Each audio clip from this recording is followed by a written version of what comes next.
Hey YouTube, this is hopefully going to be a video series on the making of a stop motion short. Now the idea, or the reason behind making this series is that when I was researching to make my own stop motion short, I came across very few resources on YouTube. There were a few blogs and forums that I can link you to if you need, but there weren't very many videos on how this sort of thing was made. So, I've been working on this for, I guess, almost a year now, on and off. I haven't really done much so far, but as you can see, here I've got my storyboard all down this wall. So the main story is, yeah, excuse the rough drawings, this was a year ago, and I didn't really know what I was doing.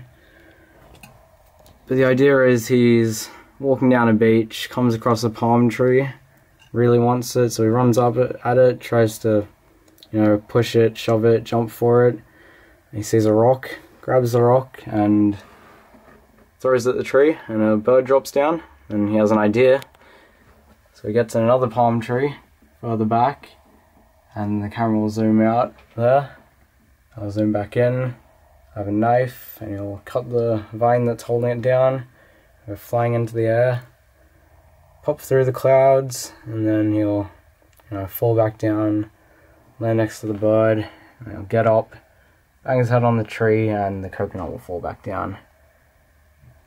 So, kind of morbid with the dead bird and the coconut falling on the bird, but hopefully it should be funny and stuff. But as you can see, I really didn't know what I was doing when I drew the storyboard. I didn't even know what my character was going to look like. Here he is now.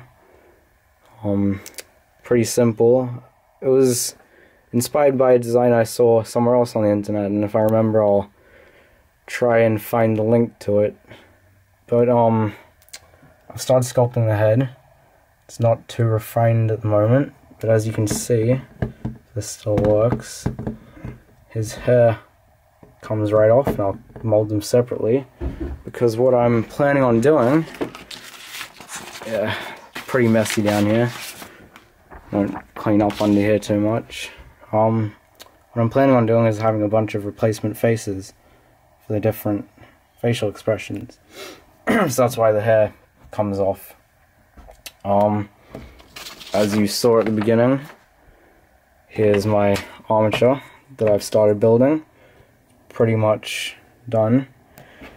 If I turn on the light box that came with the house, actually, it's not showing up too well on video, but you can see, I'll turn the other way on. There I've got my original armature design. I have tweaked it a bit, just because it was easier for me to build. So what I've got, I'll just set this down somewhere. I've moved somewhere else now so I can get a better shot of this. But there's my armature so far. So you can see I've got, it's the other way around. See, I've got the feet with the tie down holes. I might explain that more some other time. If that focuses, it's not going to focus. Here I've got the knee joint. That's the knee and ankle joint. That's two bike chains joined together by a Meccano screw. And I've got ball here so you can bend at the knee. You can bend at the ankle. I don't have a toe joint, unfortunately, so it might be a bit hard to do walks. It was just too much effort to build one. Yeah, that's probably the simplest joint I have here, because it's just two bits of bike chain. And actually the balls and rods are earrings, so if I bear with me for a second, here are the rods. If I get a ball and a rod here, you'll see they're actually, doesn't even focus this. Oh, there we go. They're actually threaded, and the ball has a threaded hole, so those fit right on each other. So I don't have to do any fancy drilling. and homemade like drill press jig or anything, and it was really cheap.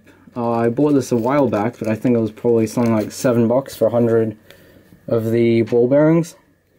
So that's what all of these joints are made from. And then I also got some brass tubing from Hobby Co, which is like a hobby store in Australia. And it's square stock, but the rods fit right into it, so I can then solder it in and do other stuff with it. So you can see here I've got the chest block, and you'll notice that there are some holes, or some more of the square stock there. And the reason for that is I have thinner square stock, and I made it into like a little, it looks like a tuning fork, and that sticks right in the back there, and that's my rigging point. So we can just, you know, I'll put the other tube onto there, and then I have somewhere to rig him when he's jumping or falling and stuff like that. So I've got the shoulders here, and again, I didn't do that very well, because what you really want is shoulders that can be pushed back. So what I ended up doing is I cut some notches. I don't know how well you can see that, but then the arm can fold back into that notch, and that works reasonably well. Oh, I missed the hip joint. So in the hip joint here, I've got another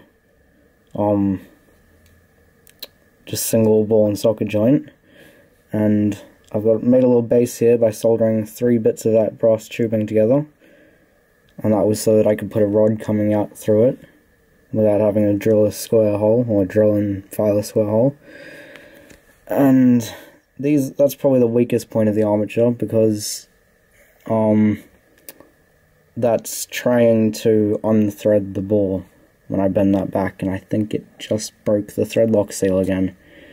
So I'm gonna need to find a way to do a new way of doing that, because thread lock's not working, well, Loctite, and solder isn't working. So there it goes without a foot. But you can see here on these joints, like the knee joint, it's fine, because it's not turning the ball and socket joint, it's moving on the ball and socket joint. And then down to the arm. The arm is the same sort of thing as the knee. I've got a ball on here, and I soldered these, so maybe I should try soldering the hip joint. So I had to actually shorten that rod there, so there's some circular brass tubing there to make that a bit shorter. You can see normally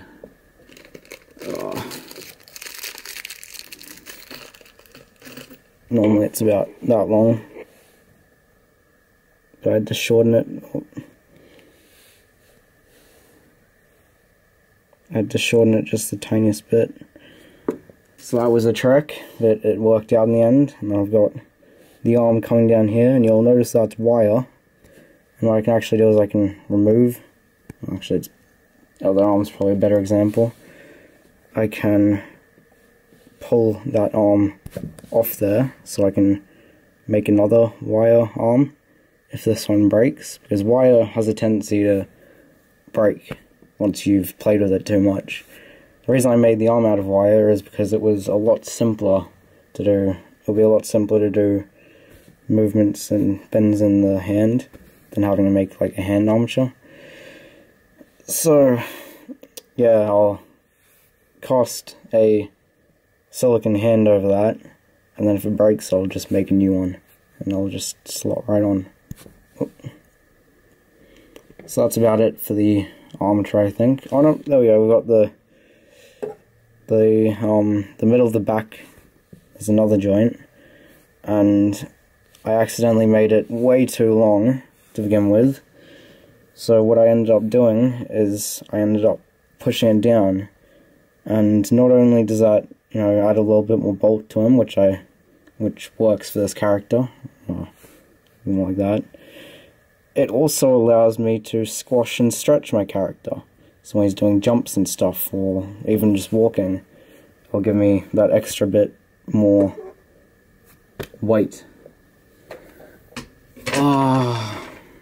Yep, that's about it for... Oh wait, I'll just explain, seeing as I've got it here, the tie down. So this tie down is based off Nick's tie down tutorial. And what I've got is I've got a screw here, and the head has been filed so that it's rectangular. You can see that I've got a rectangular hole in this chain link from the bike chain. And what I can actually do then is I don't know how best to demonstrate this. I can put this in that way, turn it, and then once I tighten that down, the foot won't be going anywhere. Then I can untighten it and pull it back out. So yeah. Then I've also got the hand, which I've already sculpted and molded. So here's the hand. Fairly simple, and I made it this way so that I would only have to sculpt one hand, and I could use it for both sides, left and right. Because if I made a separate left and right hand, the difficulty there is always making them look the same, or similar enough for them not to be, awkward or weird. So I've got the mold already. Come up here. I've already molded this here, and you can see. In fact, I might have to do a tutorial on how to make molds for this sort of thing. There's the remnants of the mold making process. And something that I probably forgot to mention is I have not done this before. I'm not a professional or anything. I'm probably just like you guys. I have done another stop motion. You can see my clay puppets up here for school.